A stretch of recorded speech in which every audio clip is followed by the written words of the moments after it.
Welcome back to the Bulwark on YouTube. My name is Will Sommer. I'm a reporter with the Bulwark, and I'm joined today by Tara Palmeri. She's all over Substack. She writes the Red Letter Note. She's on YouTube with the Tara Palmeri Show. And she's an expert on all things Jeffrey Epstein because she did, I believe, not one, but two podcasts about Jeffrey Epstein, one being called Broken Jeffrey Epstein. And so obviously there's so much Jeffrey Epstein news now that the Justice Department has come out and essentially closed the case. So we wanted to get her take. Tara, what was your reaction to the Jeffrey Epstein memo? I think it was a cover your ass memo. I think this was a closed case memo. I think that's what Pam Bondi was trying to say. Nothing to see here. We're moving on from this. She has botched this case from the very beginning with her Bindergate and the classified document, classified, I say in quotes, documents, which were all public documents she gave over to right-wing influencers. And I think she realized, like, you have to take this seriously, this story, this case. And she has not. She sees it as a political weapon, a charade. And she's been buying herself time. That's what my sources tell me. And this was her way of dealing with it. A 4th of July memo basically saying there are no Johns. There was no blackmail. He didn't kill him. He wasn't killed. He killed himself.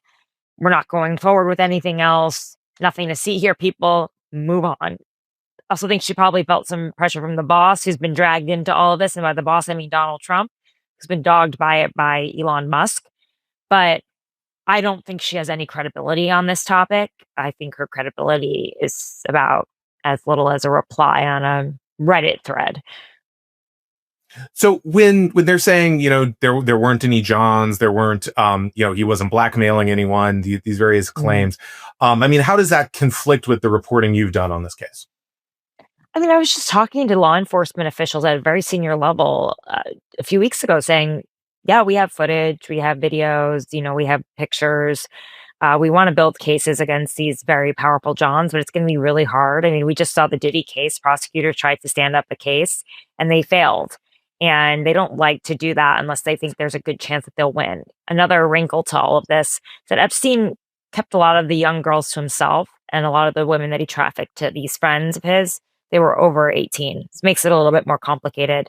I know from the victims that I've spoken to that their lawyers brought them into FBI headquarters to try to identify their bodies, their naked bodies with men over them. So we know that there are evidence, there's footage, there's documents. Even when there was the first raid on his house in 2005 for the first charge against him for sex trafficking. The police found tons and tons of surveillance in his home. So what do you think's going on here? I mean, I know as a reporter you're reluctant to speculate, but what is the motivation here for the Justice Department to close the case? I mean, just last week you were saying that your reporting showed that they were working on these cases, that maybe they're complex, maybe it takes a while, but there was interest in pursuing prosecution, and all of a sudden they're closing the book. Yes. And there's a bit of a rift going on between the FBI and the DOJ, I think, on this a little bit. This is a political decision to close this case, is what I gathered from all of this.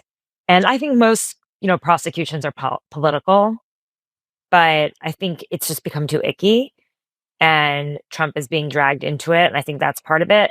And I also think that they have so far have no goods. Like, they haven't been able to actually provide anything. They haven't been able to put together a strong case. And they'd like to see it go away, but that's not going to happen. And also, they still can't account for that minute lapse in the 11-hour hallway video. Why not the cell? Why can't we see the cell? The evidence prior to it was showing he committed suicide. And what was on that, there was a minute that was off the counter.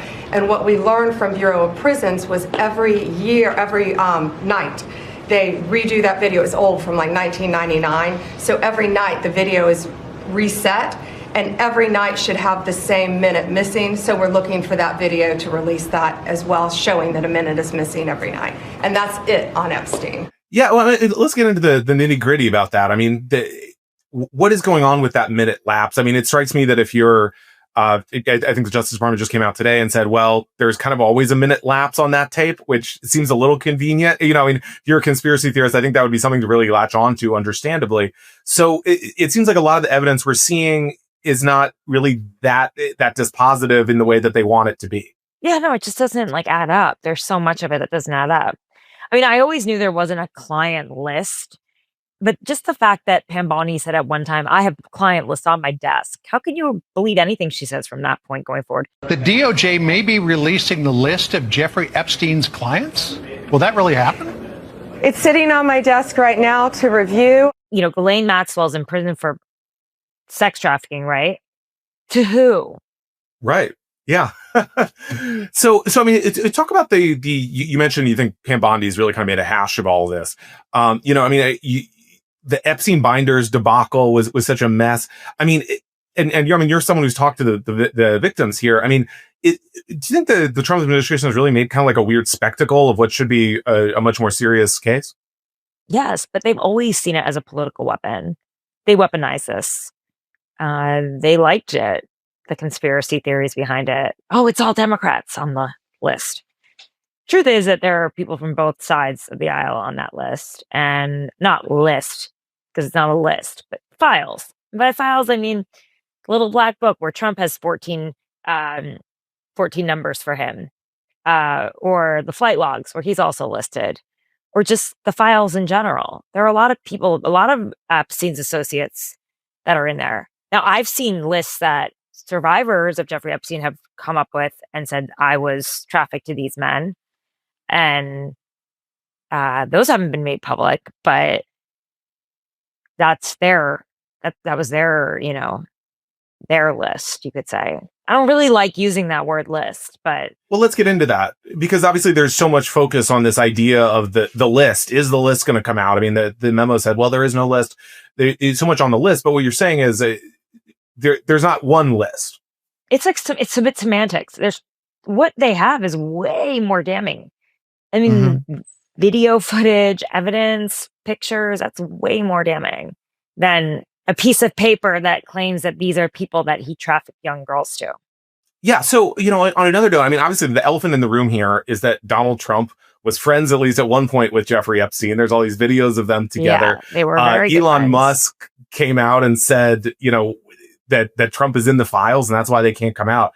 I mean, how much do you think that's playing into it? Yeah, I don't think it's convenient for Trump anymore to have this conversation going. But when you want to kill a conversation, you say, stop talking about it. That's the last thing that you want to do. So I think Trump definitely wants to kill the conversation. I'm sure that is a factor in this.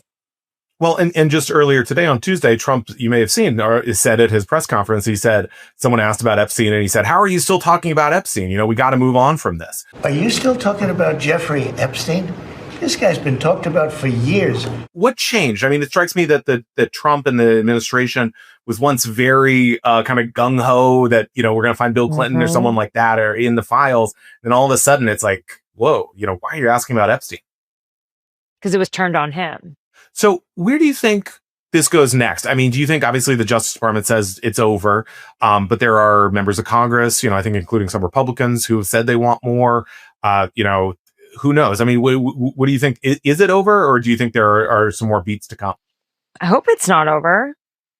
It'll be up to Congress too, right? To really push for it. And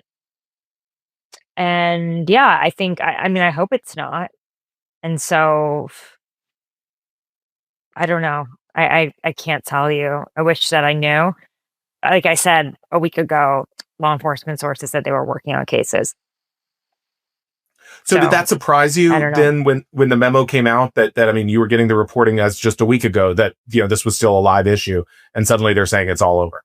Yeah, it was very surprising. And I went back to my source about it and they were like, well, it's up to Pam Bondi. She's the head of the DOJ. That's how it works. It's political. So it's really political. And they see it really as Pam Bondi having botched the case all along. And because of that, you know, they that she botched the case and that this is her way of fixing it. I mean, and that she feels like she's been trying to buy time to fix it. And this is, she's also someone who doesn't really know much about the case either, clearly. And it's created a rift within the departments, but yeah, she's just been trying to buy time ever since she was even on Fox and saying, I'm gonna do something about the Epstein list. I'm gonna do something about Epstein, but nothing. So I think it was her way of saying, okay, nothing to see her case closed. Let's move on. Do you think she initially saw this as her opportunity to sort of like increase her star power within MAGA world? She clearly, she was handing out the binders. She was claiming she had the list, and then it blew up on her. And so now she's just trying to shut it down. Yeah, that is what is happening. That is exactly what's happening. Well, yeah, great. It's a cover your ass memo. I don't think it's going to work. People aren't going to buy it. So you think these questions will persist? Yes, absolutely. I would assume so. We don't live in communist Russia. Right. Okay, well, clearly the questions are going to continue about the Epstein investigation, even as Trump says it's all over. Tara Palmeri, thank you so much for joining us. She's on Substack at the Red Letter newsletter, as well as on YouTube with the Tara Palmeri Show. Tara, thank you. Thank you. Thanks for listening to the Tara Palmeri Show. I want to thank my producer, Eric Abinate, my booker, Jane Fusco, and my team of researchers, Abby Baker and Luke Radel, and my social media manager, Sarah Carney.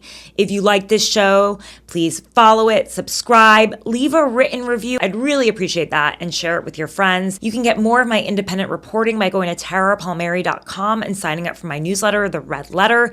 It'll come straight to your inbox, and if you become a paid subscriber, it's a way to support my independent journalism. I'll be back again soon.